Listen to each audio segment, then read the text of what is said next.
나리, 저 오른팔이 보이시죠? 정초부터 노비가 하나 더 느는 걸 보니 오랜 주인마님 운수 대통하시겠습니다요. 이번 호적정리 때 잊지 말고 노비 대장에 꼭 올려놓게나. 암요, 여부가 있겠습니까요? 석동에 있느냐? 석동에 있느냐? 아이, 말을 뭐로 오셨습니까요? 이번 호적 정리 때 그 아이를 노비 대장에 올리려는데 아들인지 딸인지 몰라서 확인하러 왔느니라. 돌아가시오. 내 자식은 이 집 노비가 아니오. 아니, 이것들이 죽으려고 한장을 했나? 그건 이 사람 말이 맞습니다요. 제 자식은 이 집 종이 아닙니다요.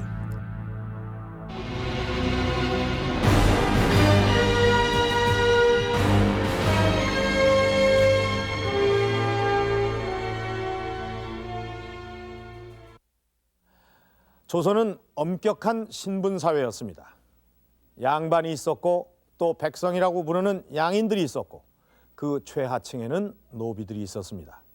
이러한 신분은 세습돼서 노비는 태어날 때부터 죽을 때까지는 물론 자손 대대로 노비 신세를 면할 수가 없었습니다. 그런데 차림새로 보나 이야기를 나누는 것으로 봐서 그 집 노비인 것으로 보이는 사람들이 내 자식은 노비가 아니라니 대체 무슨 이유일까요? 신해년 정월 1일 자시부터 양처 소생 노비는 양인 신분을 준다. 참, 세상이 어찌 되려는지. 무슨 얘기옵니까요? 내년부터 태어나는 노비는 어미가 양인이면 양인으로 하라는 어명이다. 아이고, 그럼 당장 4달에 태어날 석동이 아인 노비가 아니란 말씀입니까요? 허허, 말조심 못하겠느냐? 아래 것들이 들으면 큰일 난다. 입단속 잘하게. 예. 내 비록 형편이 어려워서 이 집 일을 하고는 있지만 어머니 양인 신분이요. 그러니 내 아이는 어미인 내 신분에 따라 양인이지 이 집 종이 아니란 말이오. 이것들이 어서 그딴 회개한 소리를 들어가지고선 흠씬 마다에 정신을 차리겠느냐? 그러면 관하로 가십시다요. 관하로. 네, 이것들을 당장. 영조 7년 1731년에 실시된 종모종량법이 바로 그 근거인 것입니다. 신해년 1월 1일 자시 이후에 태어나는 자식은 종모종량, 즉 어머니의 신분에 따라서 양인 신분을 준다. 그것이 바로 종모종량법인 것입니다. 그런데 이 양인 어머니와 남자 노비 사이의 자식이라니 선뜻 이해가 가지 않습니다. 엄격한 신분 사회였던 조선에선 서로 다른 신분 간의 결혼은 원칙적으로 법에 어긋나는 것이었습니다. 그런데 어떻게 해서 이 남자 노비가 양인 여자와 결혼을 했던 것일까요?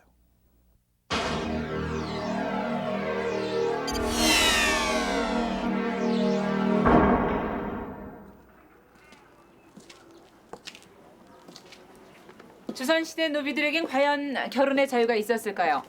또 서로 다른 신분 간의 결혼은 과연 어떻게 이루어졌던 것일까요? 양인 아내를 둔 노비 석동을 통해서 알아보도록 하겠습니다. 아이고, 보기 좋네요. 두 분이 뭐 신분이 다른데 결혼을 하셨다고요? 원래는 그 결혼을 할 수 없는 게 아닌가 모르겠네. 근데 어떻게 두 분이 눈이 맞으셨어요? 어떻게 결혼하셨어요?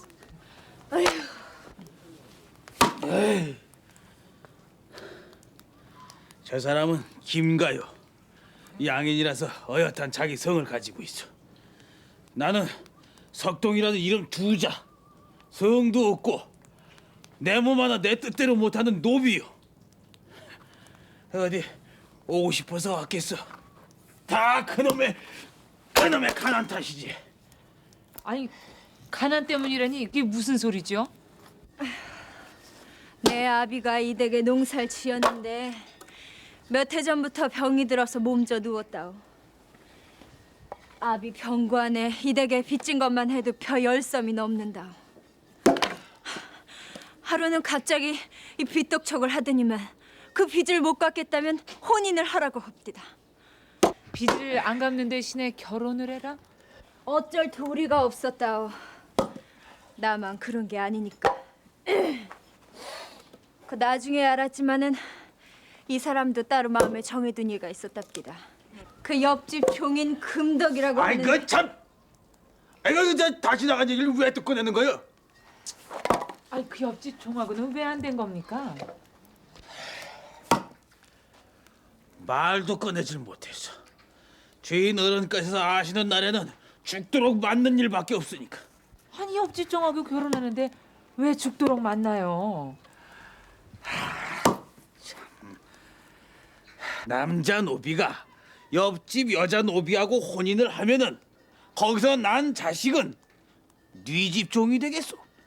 이쪽으로 시집을 온 거니까 이쪽 집 종이. 아니야. 주인이 다른 노비가 혼인을 해서 거기서 난 자식이 10이든 20이든 모두 다 여자 노비 집 거요. 왜요? 아니 암소가 송아지를 낳으면 네 집 송아지요. 애비가 누구든 그건 중요한 것이 아니에요. 우리 노비들도 다 똑같소. 주인 입장에서 보면은 옆집 여자 노비와 혼인하는 것은 절대로 있을 수가 없는 일이지. 아? 아 같은 집 여자 노비도 있지 않습니까? 아 그런데 왜 굳이 빚을 없애는 조건으로 양인 여자와 결혼을 시키는 이유는 뭡니까? 그간 이 나라 법은 부모 중 하나라도 노비면은 그 자식들은 무조건 노비가 된다. 그러니 여자 노비들은 여자 노비들대로 그 상대가 누구건 간에 자식을 낳아서 노비를 늘리고, 남자 종들은 남자 종들대로 양인 여자와 결혼시켜서 훨씬 더 많은 노비를 가질 욕심이었던 게죠. 그러니까 노비를 많이 갖기 위해서 일부러 양인 여자와 결혼을 시킨 거군요. 예, 우리뿐 아니라 이 집 남자 종들 중에는 양인 여자와 결혼한 이가 상당히 많다. 이제 우리가 어떻게 결혼하게 됐는지 아시겠어?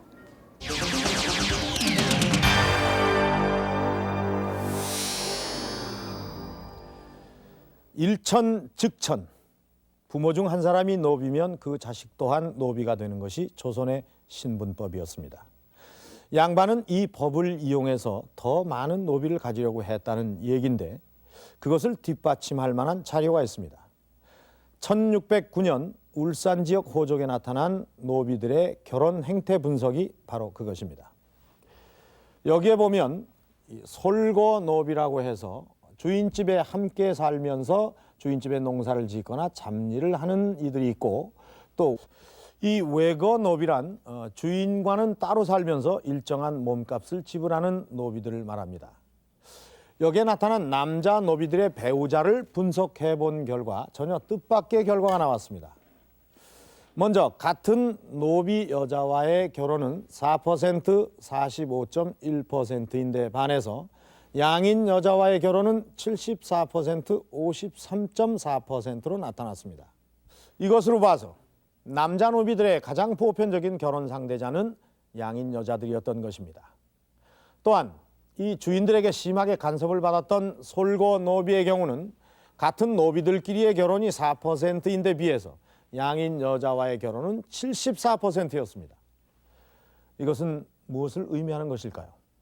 양반들은 노비의 결혼에 깊이 관여했고, 더 나아가서는 자신들에게 가장 유리한 방법이었던 양인 여자와의 혼인을 강요했던 것입니다. 노비들의 혼인에 깊이 관여해서 더 많은 노비를 얻으려고 했던 양반들. 그 양반들에게 노비는 과연 어떤 존재였을까요? 조선시대 지체 높은 양반이 해야 할 일은 오로지 학문의 정진에 과거에 급제하는 것이었고, 노동을 하거나 돈을 버는 것은 모두 양반 체면에 어울리지 않는 것으로 여겨졌다. 이런 양반들을 대신해 일했던 노비들의 일년살이는 음력 정월 하순 전답을 가는 것으로 시작됐다. 2월엔 마늘과 보리를 파종하고 3, 4월엔 누이치기와 병아리 부화시키기 7, 8월엔 퇴비를 만들고 9월에는 추수를 했지만 노비들의 일거리는 끝없이 이어졌다.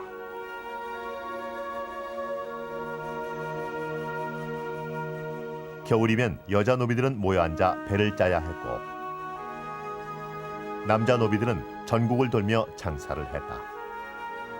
그들은 동해안에 소금과 청어를 사서 등짐을 지고 다니며 쌀과 배로 바꾸어 돌아왔다. 그 중에는 그를 아는 노비 순호가 있었다. 수호를 주인이 둔 것은 농업 경작에서의 마름의 역할로서 소장인을 관리한다든지 또는 소장료를 받는다든지 또는 주인의 세금을 납부하거나 민원 또는 소송을 대리하는 역할을 맡았습니다. 따라서 이 주인들은 이들에게 간단한 정도의 문장을 이해할 수 있을 정도의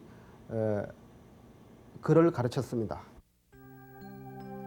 양반들의 중요한 거래도 이들 순호에 의해 이루어졌다. 이때 순호는 폐지라 부르는 주인의 위임장을 갖고 나가야 했다. 결국 상거래 역시 양반 체면에 맞지 않는 일이었고 이 일을 시킬 순호에게는 특별히 글을 가르쳐야 했던 것이다. 이렇게 양반이 하기 싫고 힘든 일에는 반드시 노비가 있었다.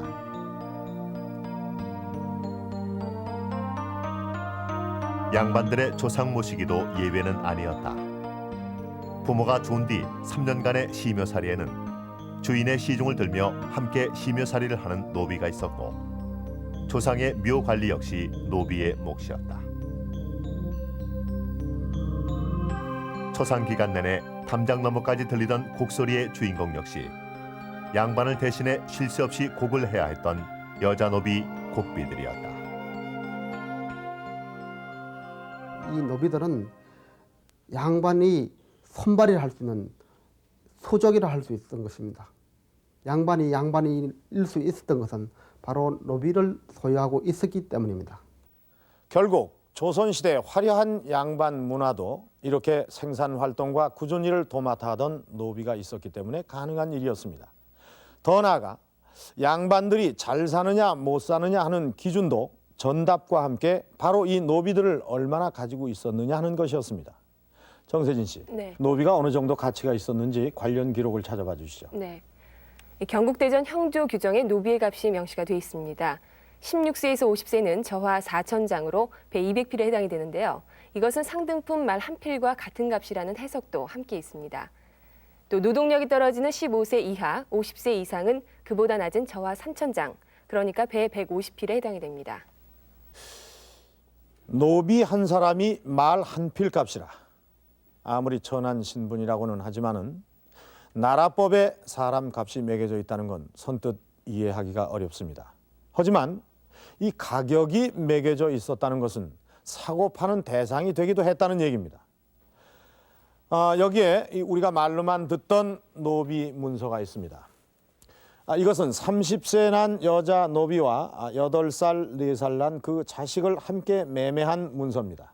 그런데 이 내용 중에 눈에 띄는 것이 이 노비를 셀 때 3명이 아닌 3구, 즉 입구자를 사용했다는 것입니다.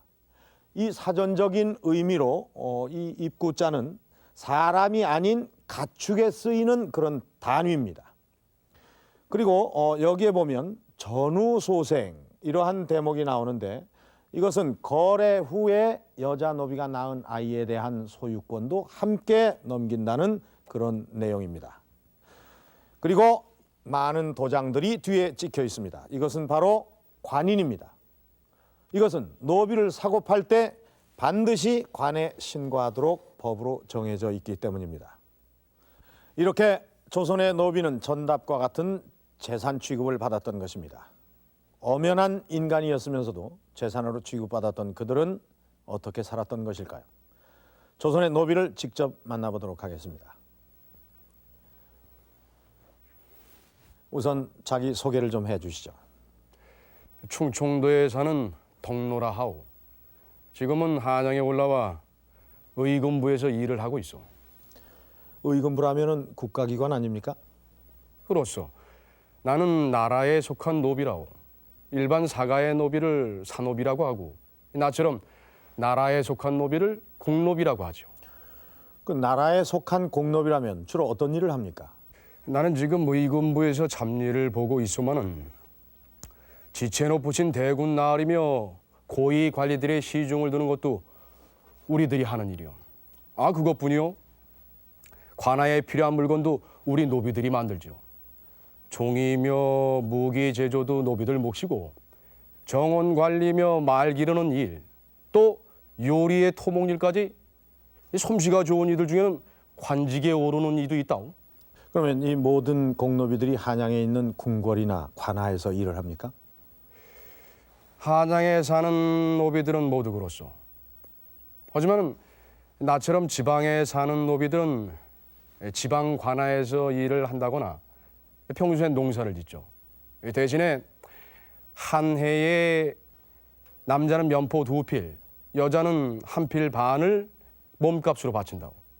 거기다가 지방 관아에서 걷어들이는 각종 세를 합하면은 한 해에 우리 식구가 내는 몸값이 무려 쌀 3가마가 넘어요. 3가마가. 어? 그것도 어려운 형편에 3년에 6개월을 한양에 올라와 일을 해야 하니. 대신 한양에 있는 동안에는 월급을 받지 않습니까? 월급? 아, 상료 말씀이요? 누가 노비한테 상료를 준답니까? 뭐 하긴 나라에서 다른 노비한테 거둔 면포 2필에 정포 2필 4필을 주지만은 아유 턱도 없지. 내가 농사를 지면은 식구들 먹이고 입히고 몸값을 모두 내고도 조금 남는데요. 그래서 모두들 한양에 한번 갔다 오면은 집안이 망한다고들 한다. 아니 그런 사정이 있는데도 한양으로 꼭 올라와야 되는 겁니까? 길에 못 맞춰 와도 벌을 받고 또 일이 있어가지고 못 올라오기라도 한다면은 곤장 80대를 맞아요. 내 정말 도망가고 싶은 생각이 굴뚝 같지만은 도망간들 어떡하겠어? 그걸밖에 더 하겠어? 글쎄요, 지금 신분사회가 아닌 지금의 제가 그 노비들의 생활을 이해하기는 어렵습니다만은 그 노비로 태어났다는 거 억울하지 않습니까? 에휴, 억울하죠. 그러나 날적부터 노비였던 걸 어떡하겠어? 그 노비 신분을 벗어날 방법은 전혀 없습니까? 없어요. 없소이다.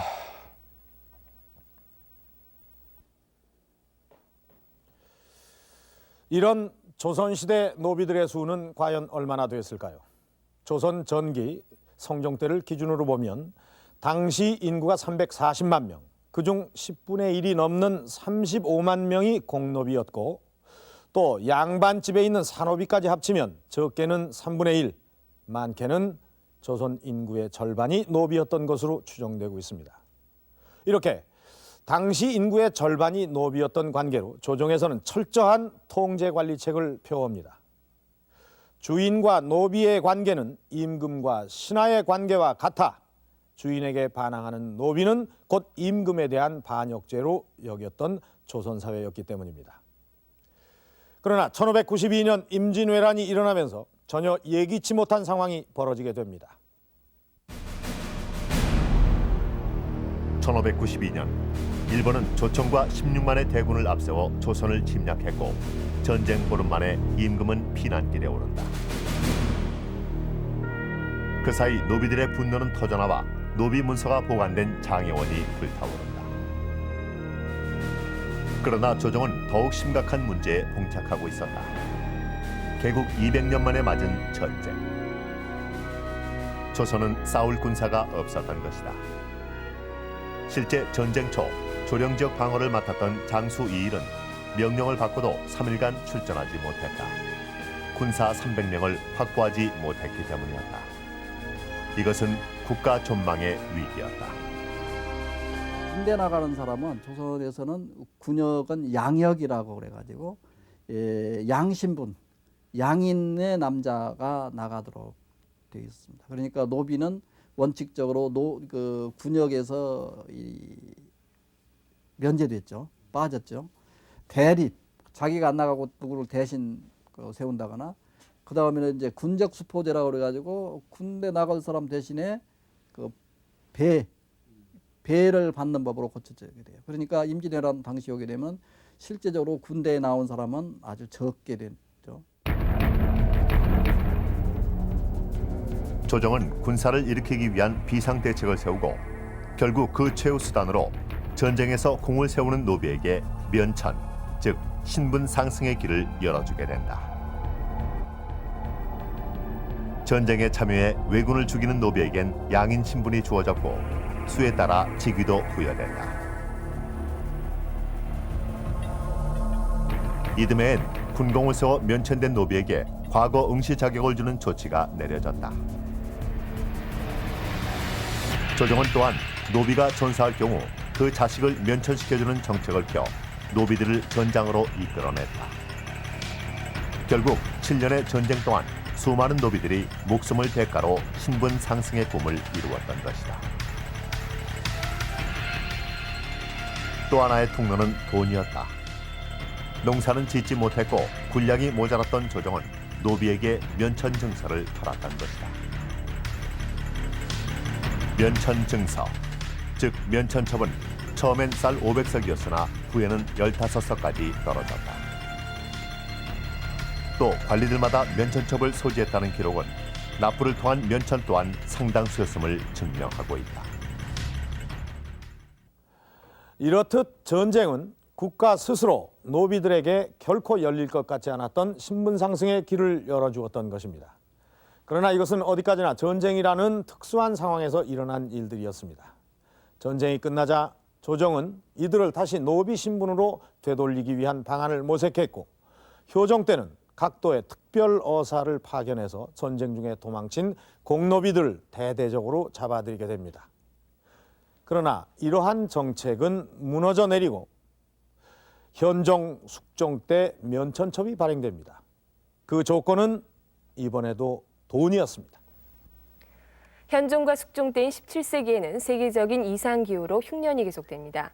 결국 조정은 백성을 구휼할 자금을 마련하기 위해서 면천첩 발행을 허용하게 되는데요. 현종 11년의 기록을 보면 이 면천의 조건으로 10세 이하가 쌀 30석, 10세 이상이 쌀 50석을 내도록 되어 있습니다. 이후로도 이 쌀 50석은 통상적인 기준이 되고 있습니다.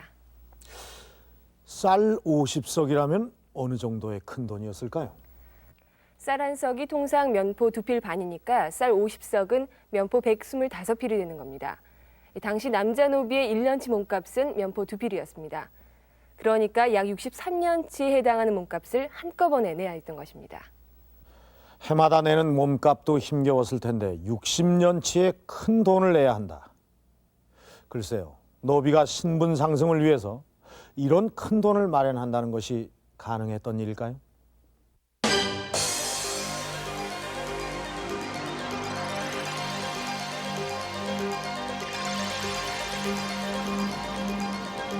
저는 한국정신문화연구원 자료조사실에 나와 있습니다.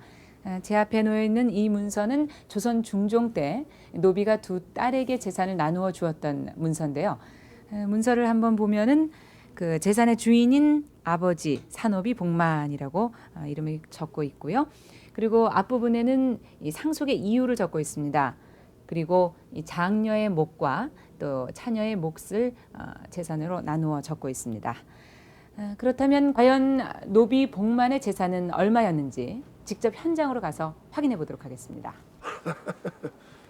내가 살고 있는 이 집과 논 11마지기, 밭 16마지기에 수레 하나, 그리고 동쪽에 있는 과실나무 10그루는 큰애 되몫이다.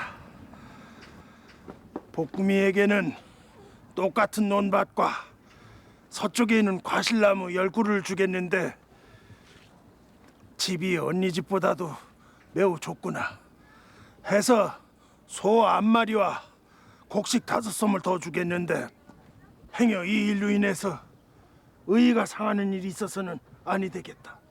알겠느냐? 네.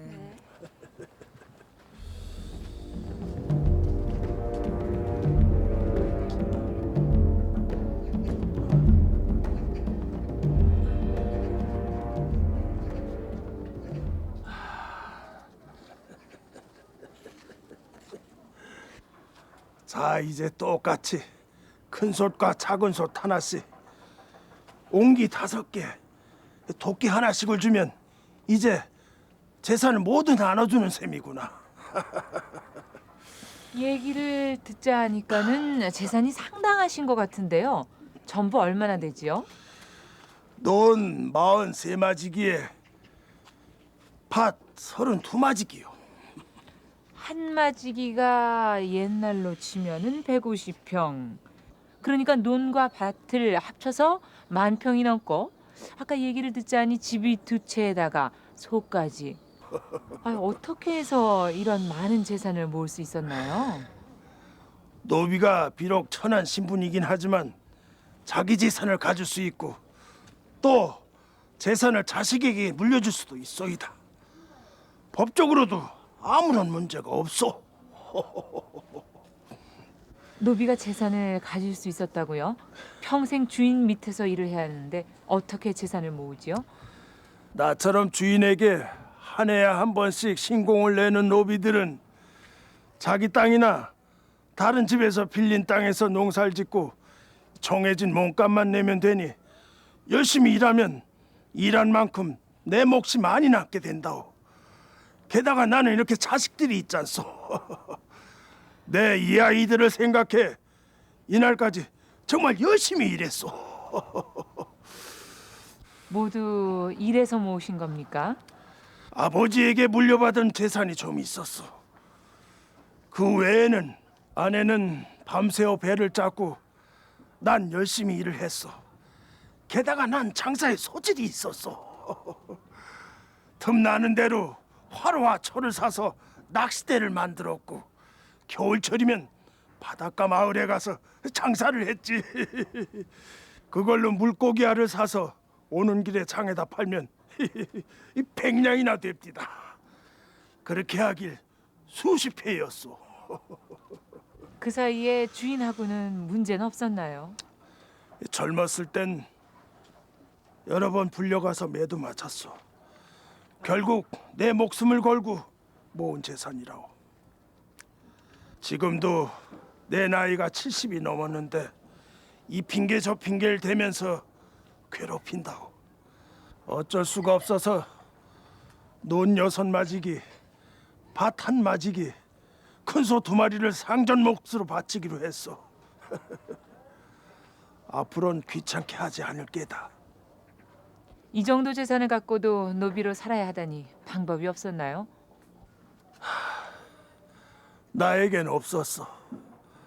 하지만 내 딸아이가 자식을 낳고 또 그 아이가 자식을 낳을 때쯤이면 뭔가 희망이 있지 않겠소. 조선시대 최하층의 신분으로 살아야 했던 노비들. 그러나 가족이 있고 또 자기의 재산을 가질 수 있었기에 그들은 희망을 버리지 않았습니다.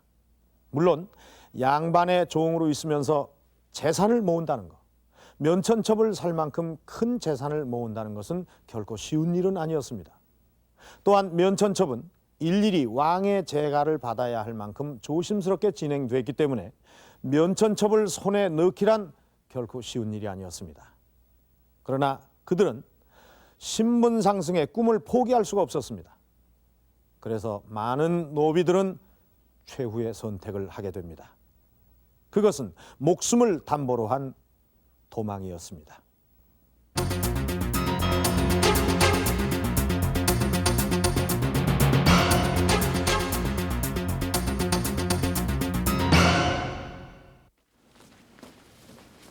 지금 제가 나와 있는 곳은 도망 노비들을 잡기 위한 검문 현장입니다.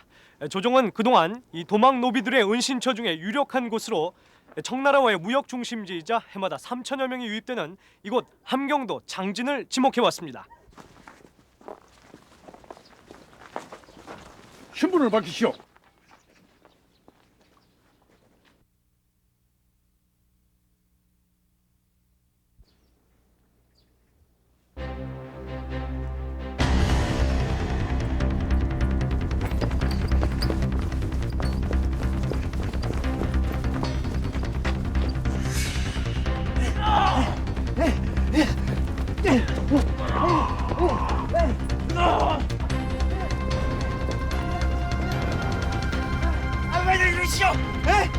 놓지 못하겠소.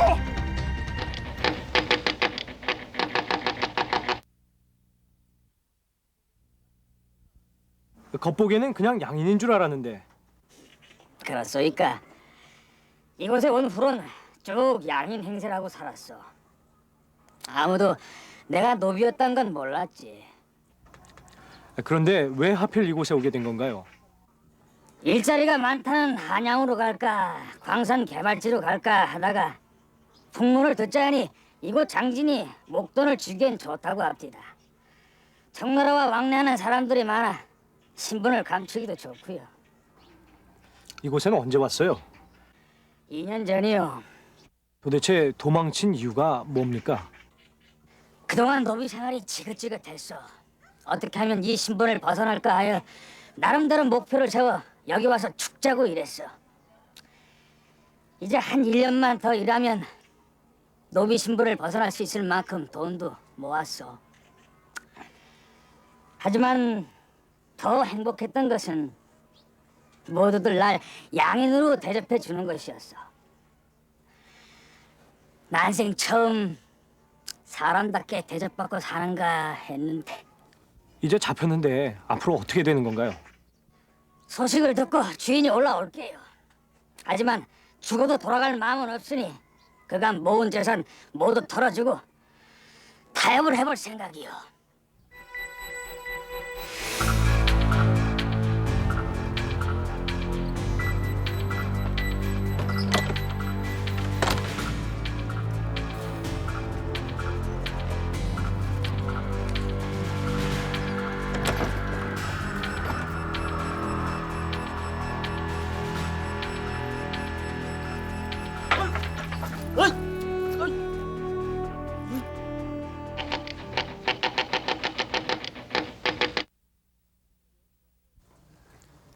면천첩 위조라니 도대체 누굴 상대로 한 겁니까?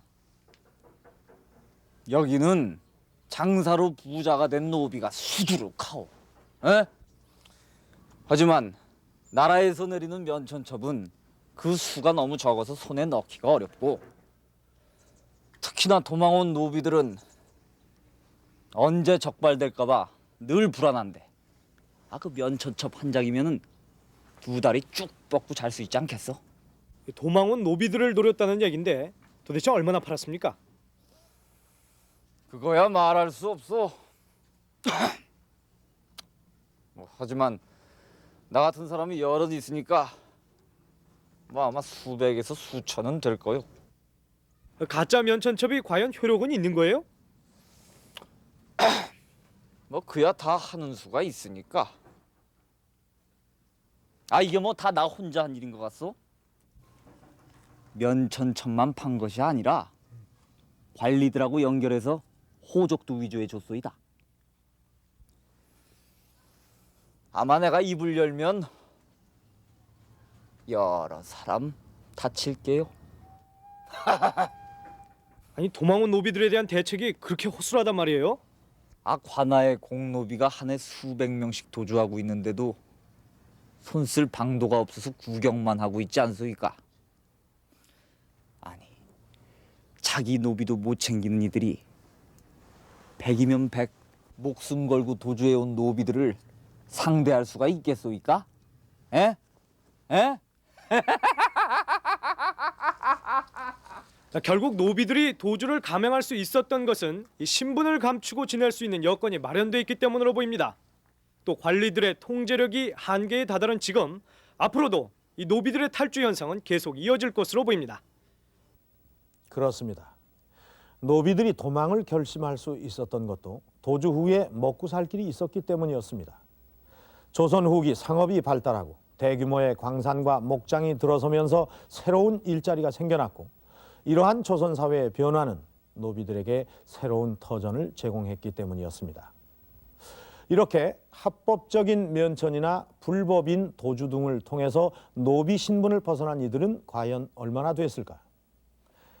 조선 후기 대구 지방의 호적을 분석해 본 결과 숙종 16년 전체 인구 중에 산노비의 숫자가 43.1%였던 것이 영조 5년에 이르러서는 32.4%, 또 그 이후로는 급격히 그 수가 줄어들고 있는 것으로 나타났습니다. 그렇다면 국가의 공노비 숫자는 어떻게 됐을까요? 성종 때 35만 명이었던 공노비의 숫자가 영조 때에 이르면 3만 5천 명으로 10분의 1만 남아있게 됩니다.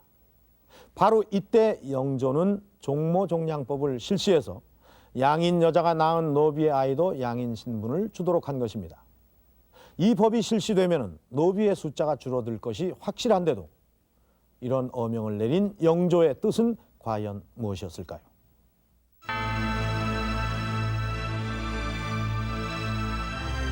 영조의 어머니 숙빈 최씨.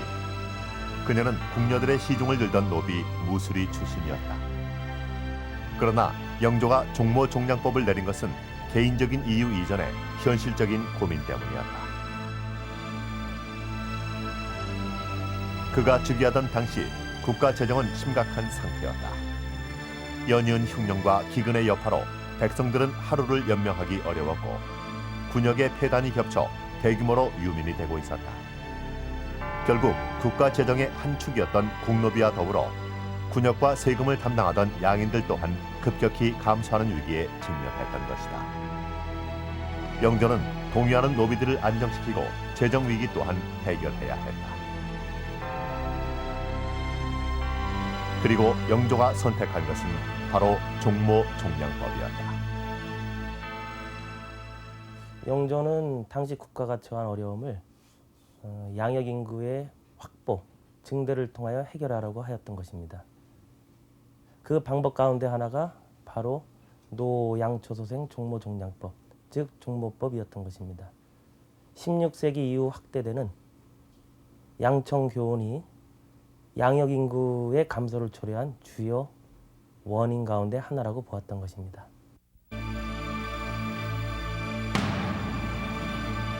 또한 이미 조선 전기와 같은 노비의 통제 정책이 불가능하다고 보았던 영조는 노비의 신분적 규제를 완화하는 정책을 잇따라 내놓게 된다. 그간 허락됐던 상전의 노비에 대한 흉보를 일제히 금지시키고 과중한 신공으로 고통을 겪던 노비들을 위해 여자 노비의 신공을 폐지하는 개혁을 단행했던 것이다. 그들을 사람답게 살게 해주고 노비로서 말하자면 일반 양인과 같은 부담을 지게 해준 그런 조치가 바로 이거거든요. 그러니까 비공혁파 이후에 비의 공을 없앤 이후에는 양인이나 그 국가에 대한 부담이 똑같게 됩니다. 이런 걸 보게 되면은 영조가 이 노비도 사람이다. 노비가 그전에는 양반은 소유의 재물, 재산으로 간주될 뿐이었는데 이제 이들도 사람이라고 하는 그런 의식이 강하게 배에 있는 것 같습니다. 우리의 노비 제도는 기자의 8조 금법에서 비롯돼 지금껏 내려온 것이요. 그러나 기자가 이 법을 만든 것은 남의 물건을 훔치지 못하게 하려는 것이지 어찌 자손 대대로 노비를 만들겠다는 뜻이었겠소. 영조 50년 여자 노비의 신공을 없애면서 영조가 남긴 말이었습니다. 고려 때부터 수백 년 동안 전해져 온 노비 세습을 비판하고 그들의 처지를 동정했던 조선의 임금 영조. 그 인식 밑바탕에는 조선 전기에서처럼 노비를 통제하기란 현실적으로 불가능하다는 판단이 깔려 있었던 것입니다. 양반들의 충격은 컸지만 이미 조선은 변화하고 있었습니다.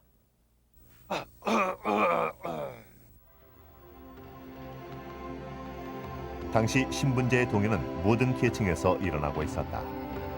종모종량법 실시 후 노비 수는 더욱 급격히 감소했고 대신 눈에 띄게 늘어난 것은 다름 아닌 양반 계층이었다. 이것은 조선 전기 소수 특권층이었던 양반의 경제적 신분적 지위가 흔들리고 있었음을 의미하는 것이었다. 당시의 사회는 그 이전과는 비교할 수 없을 만큼 많은 사회경제적인 변화가 진행되고 있었습니다.